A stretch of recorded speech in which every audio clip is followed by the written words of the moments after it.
Boone and Crockett Club presents Big Bullets Do Big Work by Holland D. Butler, 21st Big Game Awards Program.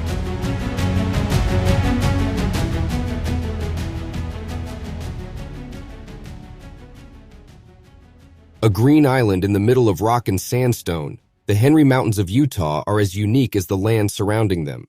Found halfway between the Canyonlands and Capitol Reef National Parks, the Henry's Mount Ellen reaches almost 11,000 feet into the sky just north of Lake Powell. Once the haunt of Butch Cassidy's outlaw gang, the Henrys were rumored to hide an old Spanish gold mine. Today, the Henry Mountains are famous for one of the last free-roaming bison herds in America. The bison were never native to this area, and by 1835, the last of the species were gone from what is now Utah. During the 1950s, Utah's Division of Wildlife Resources transplanted a small group of bison from Yellowstone into the Henry Mountains area. As a result of careful management and loving care, the population was estimated to be 400 animals by 1990. At the age of 51, luck was with me in 1990. I drew one of Utah's coveted once-in-a-lifetime bison permits for the Henry Mountains. Reared in a hunting family in Oregon, a love for the outdoors and respect for its creatures were lessons my brother and I were taught by our father. Since our move to Utah in 1975, I have been fortunate to draw both moose and desert sheep permits. Because I retired in 1985, I was able to concentrate completely on preparations for the bison hunt. The 3 weeks prior to the November 3rd opening were spent scouting. This familiarized me with the country and its bison. It also served as a conditioning exercise. Being a firearms enthusiast and a fan of pistols in particular, I naturally picked a handgun for the hunt, but only after extensive deliberation. A C-Sharps rifle in .50 caliber was my first pre-hunt choice. However, delivery would have taken 90-plus days. To stay with the traditional single-shot falling block action, a Ruger No. 1 in .458 Winchester Magnum was selected as my Buffalo rifle. For several years, I have hunted with a .45-70 single-shot pistol from MOA Corporation. It is big, heavy, and very accurate, so I included this one as well. My real love, though, is a Ruger single-action Bisley, skillfully and beautifully converted to .475 Linebaugh by John Linebaugh, the Cody, Wyoming gunsmith. This revolver is fitted with a special 5.5-inch barrel and matching 5-shot cylinder. The cartridge is based on the .45-70 case, trimmed and loaded with a cast LBT bullet weighing 430 grains.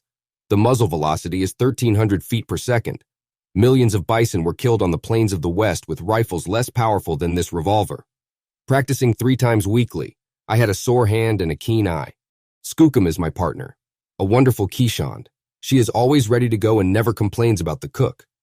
On our first scouting trip to the Henrys, Skookum and I started low on Stevens Mesa. Our first sighting of bison was memorable. A cloud of dust in the distance turned into a small herd of the shaggy beasts. We soon discovered that by using cover and being careful, approaching a group was not too difficult.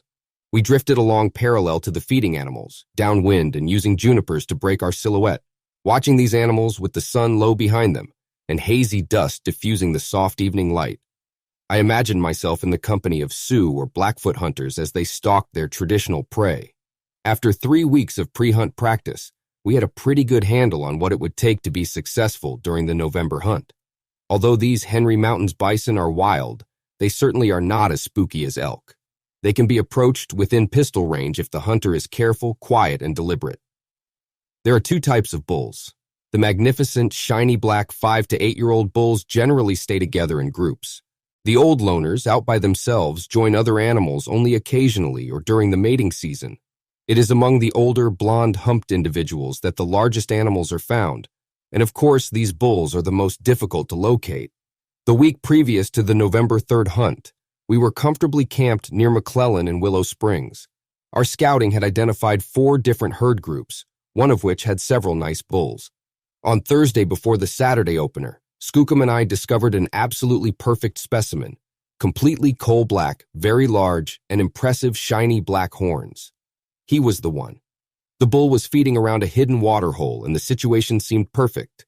We would simply return on Friday, follow the great animal until dark, and he would surely be ours opening morning. Oh yeah, sure, you bet. We never saw a hair on Friday. Saturday morning and dawn found me and Skookum in a cool canyon with a water hole at its upper end. We had found it and a small bunch of large bison about a week earlier. After a long, hard hike, we surprised 11 nice animals bedded around a seep. For me, it was adrenaline time, because to exit from this very narrow cut, they had to pass within 20 feet of my position. Following the bigger ones with the muzzle of the .475, I decided not to shoot. Later that evening, we crawled up into a bunch of about 20 head, but we were so close and it was so dark that all we could do was crawl back out and wait for the next morning. Sunday broke windy and cold, and we soon discovered other hunters were sharing that part of the mountain. After hearing shots, we departed. Back at camp, we packed enough food for a couple of days and a tarp in the Land Cruiser and started for Bull Creek Pass and Table Mountain. As we climbed higher, the snow got deeper. Deer were browsing the abundant plants, standing in belly-high grasses.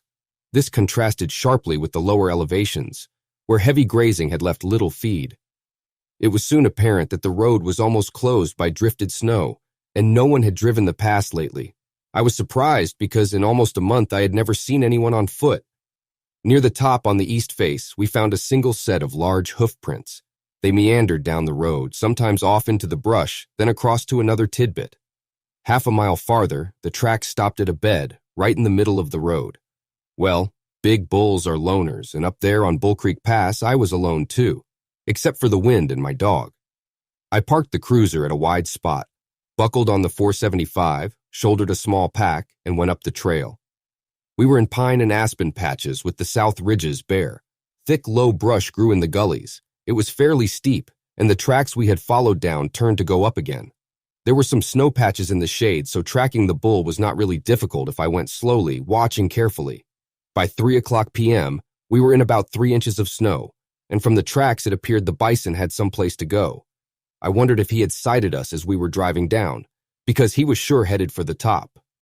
It was 5 p.m. The sun was below the ridge in front of us, and the wind was really beginning to rise as the temperature rapidly fell. We broke out of the quaking aspens along the lower edge of a large hill, and there he was. All I could see was the top of a woolly hump. With only one small pine between the bull and us, Skookum and I started one-stepping it, hunched over and moving slowly toward the single patch of cover.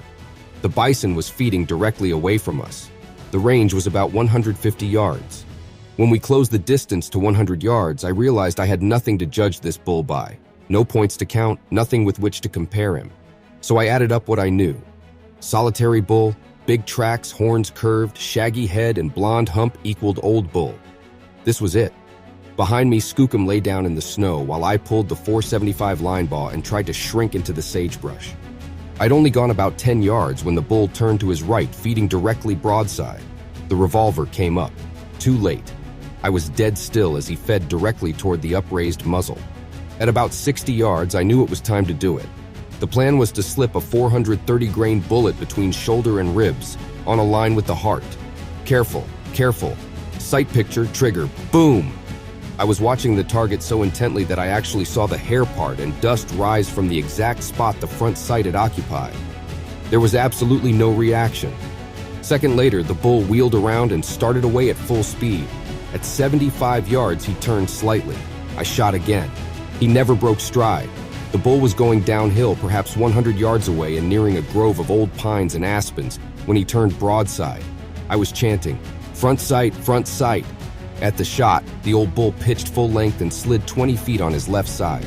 I was running then, pushing out cases and groping for ammunition. By the time I covered half the distance, he was back on his feet but badly hurt. I had just accomplished the goal of the hunt and was feeling elation and pride, but I also felt sadness, sympathy, and admiration for that truly grand animal. A quick shot and it was finished for the old bison. It was far from finished for this old hunter. What an animal. He was simply huge. It was almost dark. My feet were soaking wet. The temperature was in the 20s and a hard, cold wind was blowing. Skokie and I ran about 3 miles down to the Land Cruiser. By dark, we had returned to the bison. I luckily found a dead pine stump and coffee and dinner were soon heating. By lantern and firelight, the cleaning and skinning chores started.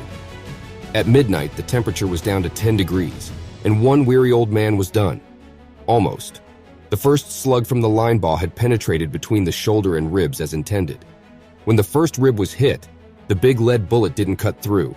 It was deflected slightly and caught the second rib edgewise, cutting it completely. Then the bullet punched through half of a third rib and angled up and across, exiting after busting another rib on the far side. The second raking shot was too far forward. I guess my concentration was focused on the shoulder because that's exactly where it hit. The angle was so acute that the bullet cut a 6-inch furrow in the hide before entering behind the right ear. It was later found by taxidermist Sam Raby, just under the nosepad skin. My third shot broke the right femur, cut straight through a rib, ripped arteries from the heart and lungs, broke another rib, penetrated the shoulder bones, and disappeared into the woods. Big bullets do big work. The bull's final score is 126 6/8 points. It presently ranks first among bison taken in Utah. It was also the first with a pistol. 33 years later in 2023, Holland's bull ranks number 3 in Utah and is the number 48 all-time record bison. Thank you for listening. And if you enjoy content like this, please share it with a friend. You can find even more stories here, or visit boone-crockett.org to see associated pictures and score charts. And as always, thank you for supporting the Boone and Crockett Club.